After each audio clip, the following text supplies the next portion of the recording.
The topic of this video is nuclear decay. In the last video, we learned a little bit about the structure of the nucleus, that it's made up of neutrons and protons.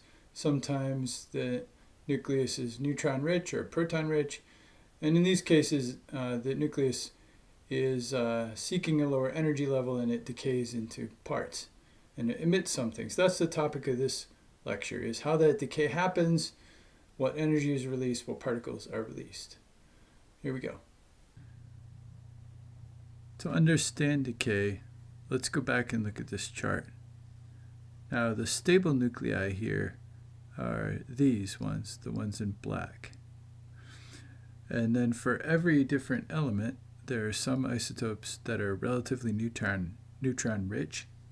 Those are the ones in blue. Or relatively proton-rich. Those are the ones in orange. And they decay in different ways. And we'll also talk about the ones in yellow a little bit later.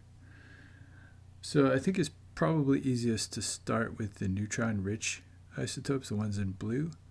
So let's look at those first and see how they decay. So I'm going to take the example of P32, phosphorus 32, which has a Z of 15, so you write it like this. 15 protons. Now this is a neutron-rich nuclei, so it wants to decay, and it actually decays into sulfur 32. This has 16 protons, so we read it like this. So you'll see what happened is you had 15 protons going into 16 protons. In other words, a neutron turned into a proton, and that means that in order to conserve charge, we also have to have an extra electron over here.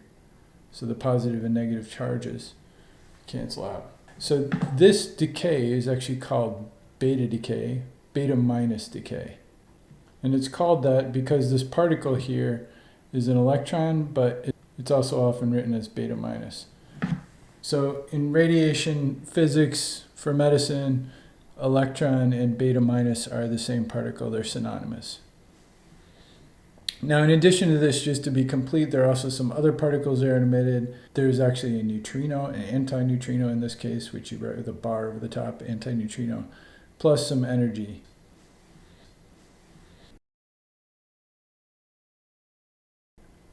So this then is the general process of beta minus decay.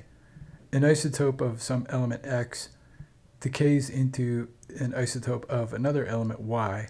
In the process, the mass number A stays the same, but the atomic number Z increases by 1 and some other particles emerge. Another way these decay diagrams are represented is this way by energy level. So here's P32 decaying down into its daughter particle S32. In these diagrams, what's being represented is the energy level on this axis and the atomic number on this axis. Although these axes are often not labeled, you'll see in this beta minus decay, the Z is increasing 1 and you're releasing some energy. That energy goes into the beta minus particle.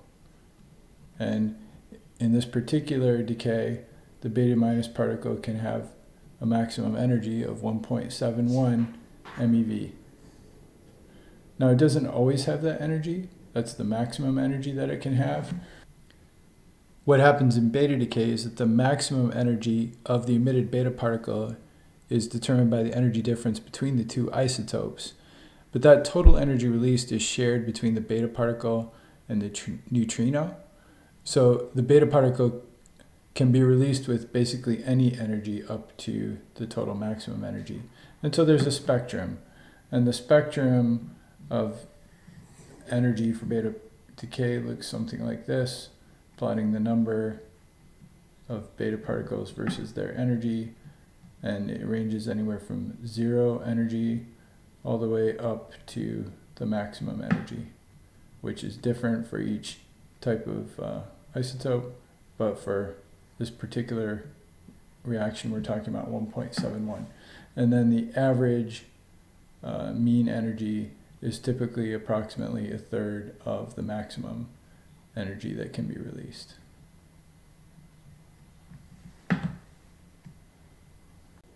So coming back to this chart then, we've talked about beta minus decay, which is the way that these neutron-rich nuclei decay.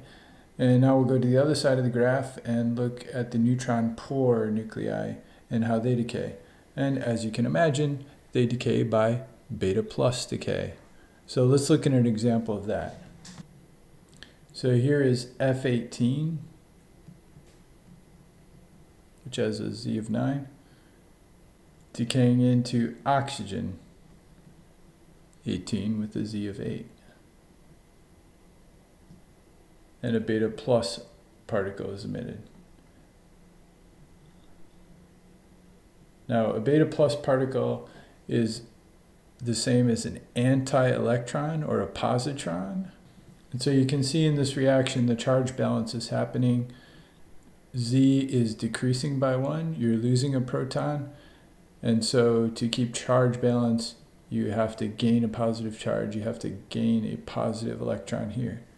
Now, just like the other just like beta minus decay, there are other particles coming out. You have a neutrino, and you have some energy. This is beta plus decay. Similarly to beta minus decay, you can write this with an energy diagram. Here we start with F18, and we're going to decay down into oxygen 18. Now the decay can't happen straight away.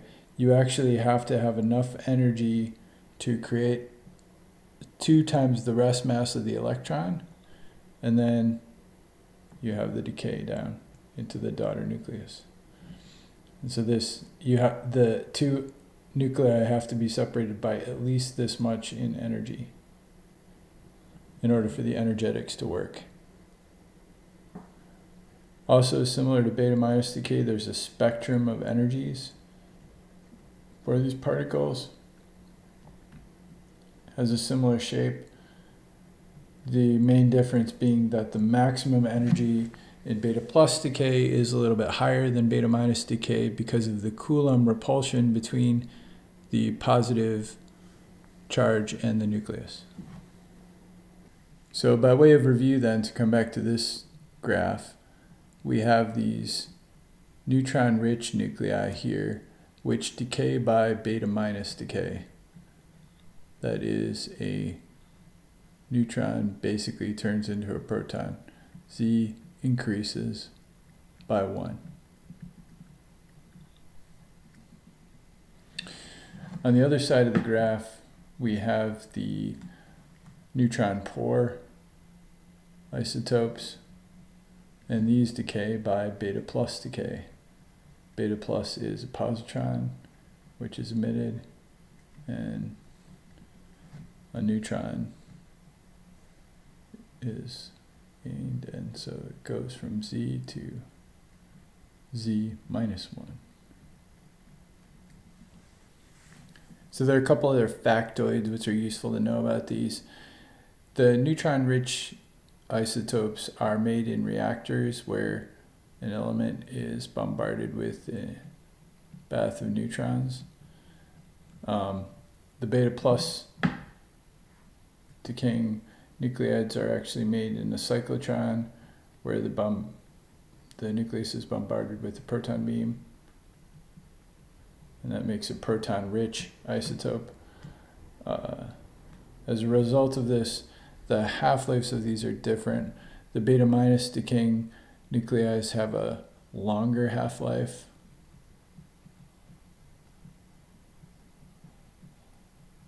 and those decaying by beta plus decay have a short half-life. And that'll come up later as we talk about these, which are used for PET imaging, positron emission imaging. They have short half-lives, and these are often more used for therapeutic purposes, longer half-lives, and some of that is a practical consideration. So we've covered most of the important decay modes, but there are a couple more left. One is alpha decay. So in alpha decay, what happens is you're actually emitting an alpha particle being a helium nucleus. So the classic alpha decay scheme is radium-226 decaying into radon-222. And you can see from the atomic mass that we're going to have to emit something with 4 nucleons. That's a helium. This is the alpha particle. And of course, some energy that goes into the alpha particle itself. And again, a decay scheme can be written for this, and it's similar to the other decay schemes that you've seen before. Now the Z is increasing by 2, and you're getting energy out, so it's going to decay like this to the right. And it actually doesn't decay into the ground state immediately of radon, but it goes into an intermediate state here, which is written with a dot line. So that's actually an excited state of the nucleus, and then it decays down and releases a photon. And that photon has an energy of 0.18 MeV. So it's a characteristic photon with a known energy. And sometimes it can actually decay directly into the ground state too. And so there are these things called branching ratios, and this one happens 94% of the time, and this one happens the rest of the time, 6% basically. And so you can either get the alpha particle out directly or the alpha particle plus a high energy photon. All right, we're almost done with decay schemes. Just a couple more you need to know about. Let's start with electron capture. It's a situation where an electron in the inner orbital shells of the atom interacts with a proton. So you can write it like this: the proton plus the electron that gets converted into a neutron plus an electron neutrino. You'll see charge is conserved. So you have an atom starting with an atomic number Z, goes to Z plus or minus 1, Z minus 1. So let me show you an example here. Iodine 125 going to from electron capture, it goes to tellurium 125. And we actually write this like this with a little m. M means a metastable state of the atom. The metastable state means a quasi or temporarily stable state of the nucleus in the atom. So it's in a particular energy state, and then it will decay down into a lower ground state and emit a photon. So metastable state.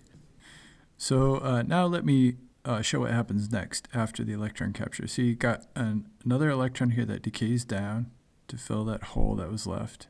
All right, it loses energy. That energy can be emitted in the form of a photon. Of course, it comes out at a characteristic energy determined by the energy levels. Also, you could emit an OJ electron. That's an electron at a specific energy. And we'll look more closely at those, at OJ electrons, in Chapter 5, Section 1. So there's just 2 more decay schemes. One is isomeric transition. This is where a nucleus in an excited state transitions down to the ground state and a photon is emitted. There's no change in Z. Finally, there's internal conversion. This is where an excited nucleus decays, but instead of emitting a photon, an electron is ejected, and the energy of the ejected electron is just equal to the transition energy between the states. That would have resulted in a photon, but instead it ejects an electron. The energy of the electron is the transition energy minus the binding energy of the electron. All right, there you go. So now you understand the basics of nuclear decay. I would encourage you to go back and review this and get it down really well. It's important to understand as a basic building block for what comes later. There's only a handful of these reactions, so they should be pretty easy to master. There are going to be a wide range of applications for this. We're going to get into brachytherapy. We're going to get into imaging, like PET imaging and SPECT imaging. And so it's a really important fundamental building block. So with that, I'd like to leave you with a few suggested further readings if you want to dig deeper. And we'll see you in the next video where we're going to talk about the mathematics of this radioactive decay. Thank you.